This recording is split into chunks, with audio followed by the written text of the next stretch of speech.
Une fois par semaine, la jeune Lily fait l'école buissonnière. Accompagnée de sa famille et de quelques camarades, elle préfère se retrouver sur les canaux de Bangkok pour ramasser les déchets qui polluent les eaux. En général, je ne vais pas à l'école. Enfin, je veux dire, j'ai appris beaucoup plus en faisant ça qu'en allant à l'école. Son combat, le plastique, omniprésent dans le quotidien des Thaïlandais.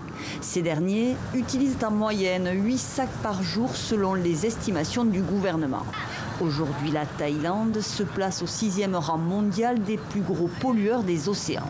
C'est d'ailleurs après un séjour sur une plage recouverte de déchets il y a 4 ans que la jeune adolescente est partie en guerre.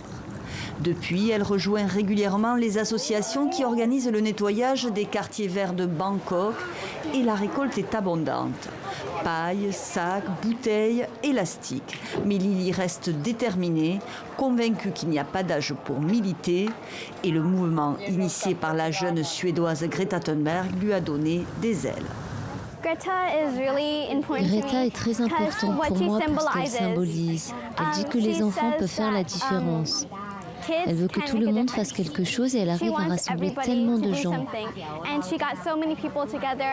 Lily ne sera pas avec elle à New York le 20 septembre pour le défilé organisé avant la conférence de l'ONU sur le climat.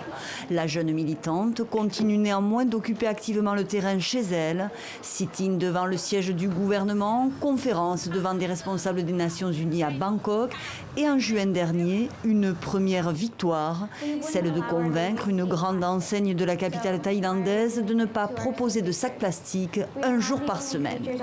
Les autorités thaïlandaises ont de leur côté évoqué la fin du sac plastique d'ici 2022. Reste le rempart des lobbies puissants dans le royaume, le secteur de la pétrochimie notamment dont le plastique constitue l'un des principaux débouchés avec des dizaines de milliers d'emplois concernés.